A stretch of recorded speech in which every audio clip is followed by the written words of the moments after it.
P1 harga pertamanya adalah 50.000. Nah, selanjutnya pada saat harga 50.000 terjual 100 kg. Ini berarti Ki pertama. Ki pertama 100. Nah, karena alasan macam-macam, Pak Made menjual sayuran dengan harga lebih rendah. Berarti harga kedua turun jadi 40.000. Harga satu sayuran terjual 200 kilo, berarti Ki 2-nya 200. Oke, yang ditanya adalah sifat permintaannya, penerimaan Pak Made, koefisien elastisitas harga permintaan. Nah, jadi kita cari dulu elastisitasnya. Jadi rumus elastisitas itu E sama dengan delta Q dibagi delta P dikali P pertama dan Q pertama, begitu ya. Jadi P1 sama Q1 udah ada. Nah, delta Q itu apa? Delta Q itu sebenarnya selisih Q. Oke, atau kita bisa tulis Q2 minus Q1. Q2-nya 200, Q1-nya 100. Berarti delta Q adalah 100. Delta P ini sama, berarti selisih P. P kedua kurang P pertama.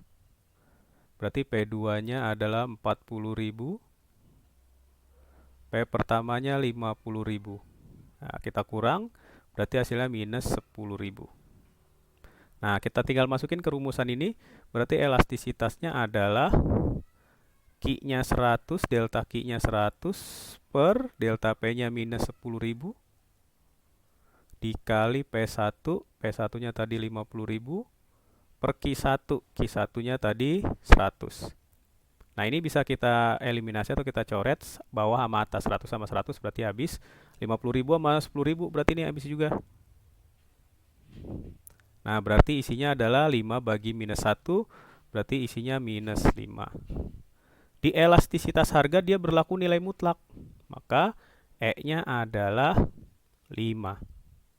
Nah, kalau kita lihat di pilihan ganda elastisitas harga permintaannya 5. Berarti ini benar. Oke. Nah, yang pertama, permintaan sayuran bersifat elastis. Jadi kalau dia E-nya lebih dari 1, kita sebut namanya dia elastis. Tapi nanti kalau E-nya kurang dari 1, namanya inelastis. Nanti ada jenis-jenis elastisitas. Nah, karena dia lebih dari 1, bersifat elastis, pernyataan ini juga betul. Oke, jadi pernyataan 1 dan 3 betul. Nah, kita lanjutkan pernyataan 2. Penerimaan Pak Made meningkat 3 juta. Nah, penerimaan itu kita sebut namanya TR, penerimaan total, total revenue atau TR. Cara mencarinya adalah harga dikalikan dengan jumlah barang yang terjual. Nah, pertama Pak Made punya TR, berarti P1 kali Q1, 50.000 kali 100 aja. Berarti 50.000 P1 kali Q1 100. Berarti penerimaan Pak Made yang pertama adalah 5 juta. TR yang kedua itu adalah P kedua dengan Q kedua.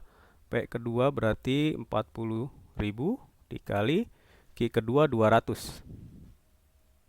Nah, berarti 4 kali 2, 8 juta. Oke. Nah, kalau kita lihat di sini penerimaan Pak Made meningkat 33 juta. Nah, dari 5 juta ke 8 juta berarti penerimaan Pak Made bertambah 3 juta. Berarti benar. Gitu.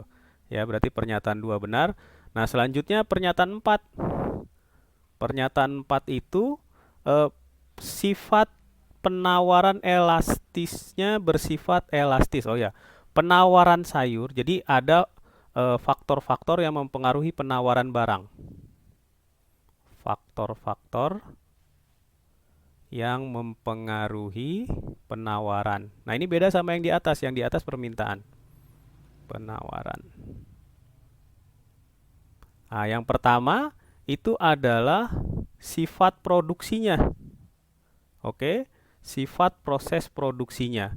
Jadi, kalau proses produksinya lama, membutuhkan waktu yang lama,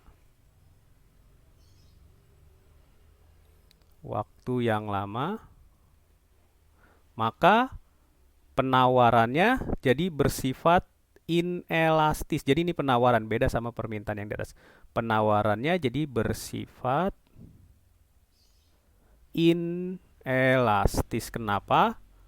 Karena ketika harga barang naik atau ketika harga barang turun, penawaran tidak bisa langsung berubah karena proses produksinya lama, bisa sebulan, 2 bulan. Pertanian ini adalah proses produksinya lama, sayuran ditanam dulu, bisa sebulan, bisa 2 bulan. Nah, kalau proses produksinya cepat, dia baru penawarannya bersifat elastis. Begitu ya. Oke. Jadi nomor 4 dia salah. Ya. Kenapa dia salah? Harusnya penawaran sayuran itu bersifat inelastis, atau penawaran produk makanan sih sebenarnya dari hasil pertanian itu bersifat inelastis.